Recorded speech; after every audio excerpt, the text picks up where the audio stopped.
Bonjour cher élève, bienvenue dans ton cours. Aujourd'hui, je vais te parler des atomes.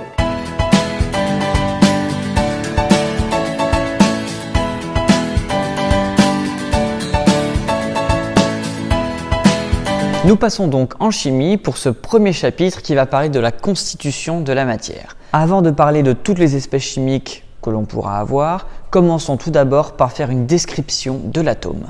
Commençons par sa structure générale. Un atome est constitué d'électrons. Ces électrons gravitent autour d'un noyau et ce noyau, qu'on peut voir ici à l'intérieur de l'atome, est constitué à la fois de protons et de neutrons. Un atome est électriquement neutre, mais à l'intérieur de celui-ci, les particules sont chargées. On rappelle que l'unité de charge électrique est le coulomb. Si on prend le cas du proton, il a une charge plus E, ce qui correspond à 1,6 fois 10 puissance moins 19 coulombs. C'est tout petit, c'est ce qu'on appelle la charge élémentaire.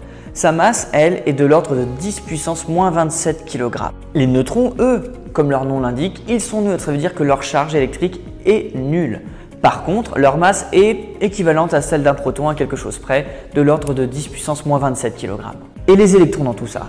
Les électrons, eux, sont des particules négatives, elles ne font pas partie du noyau, elles tournent autour du noyau. La charge des électrons est moins E, c'est-à-dire moins 1,6 fois 10 puissance moins 19 coulombs, exactement l'opposé de la charge du proton. Si on compare les nucléons, qui sont les particules qui composent le noyau, et les électrons, on voit que les électrons sont plus de 1000 fois plus faibles en masse que le noyau. Donc on va bien voir que l'essentiel de la masse d'un atome est constitué dans son noyau. Parlons un petit peu de comment est-ce qu'on peut représenter ces noyaux en écriture symbolique. On va utiliser un symbole pour les atomes, qui est un symbole constitué de 1, 2 ou 3 lettres, seulement la première est en majuscule. Les noyaux, eux, sont représentés par ce symbole-là, la lettre correspondante à l'atome, accompagnée de deux autres nombres qui vont être A et Z. Z va représenter le nombre de protons du noyau, c'est-à-dire le nombre de charges positives qu'il va y avoir dans le noyau, alors que A va représenter lui le nombre de nucléons. C'est l'ensemble de toutes les particules qui vont composer le noyau. Si on appelle N le nombre de neutrons, forcément, vu que A c'est le nombre de nucléons, on va avoir A égale Z plus N, puisque tous les nucléons du noyau sont constitués des protons et des neutrons. Prenons tout de suite un exemple. Si je prends ce symbole qui est celui d'un noyau de fer, je peux voir qu'il est constitué de 56 nucléons. Et parmi ces 56 nucléons, je peux le voir de suite qu'il y a 26 protons. Donc s'il y a 56 nucléons et qu'il y a 26 protons, forcément j'ai 56 moins 26, c'est-à-dire 30 neutrons. Il ne faut pas oublier que comme un atome est électriquement neutre, il a forcément autant de protons que d'électrons, qu'il ait autant de plus que de moins pour qu'au final ça fasse une charge nulle. Donc s'il a 26 protons, ça veut dire qu'il a 26 électrons. Parlons maintenant dans ce petit 3 du rapport entre les masses et les dimensions des atomes. Dans un atome, si je regarde le noyau, je peux dire que le noyau il a une taille d'à peu près 10 puissance moins 15 mètres. C'est très petit. Il est constitué d'éléments qui ont une masse d'à peu près 10 puissance moins 27 kg. Alors que ce qui prend de la place dans l'atome, ce sont les électrons qui, eux, sont à une distance de 10 puissance moins 10 mètres, c'est-à-dire 100 000 fois plus loin.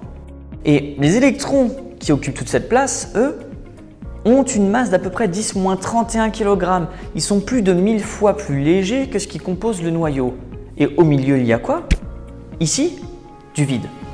Donc on peut dire que l'essentiel de la masse d'un atome est concentré dans son noyau et que ce qu'il prend de la place, ce sont les électrons. Après, la plupart de l'espace occupé est occupé par du vide, par rien du tout. Donc on appelle ça, ces structures, une structure lacunaire. Il y a plein de vide partout.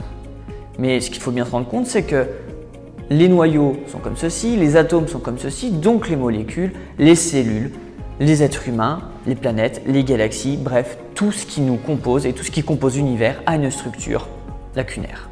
On peut prendre un exemple, comme par exemple le calcul de la masse d'un atome de magnésium. Un atome de magnésium est constitué d'un noyau qui a pour symbole ceci.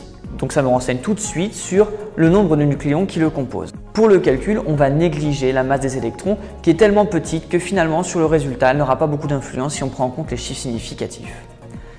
Donc je vais dire tout simplement que la masse de mon atome, c'est la masse de un nucléon, proton, neutron, on a vu que c'était quasiment la même chose, multiplié par le nombre de nucléons A.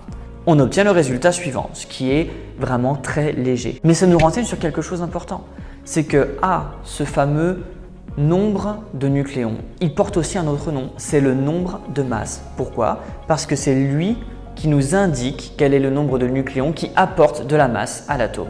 Donc pour résumer, sur le symbole d'un noyau, A, ça va être le nombre de nucléons mais aussi le nombre de masses. Et ce qui apporte les charges électriques au noyau, ça va être Z, le nombre de protons, qu'on appelle aussi le nombre de charges ou le numéro atomique. Ça y est, le cours du jour est terminé. Pense à t'abonner à la chaîne en cliquant ici, à mettre des pouces bleus, pose tes questions dans les commentaires ou alors directement sur Twitter.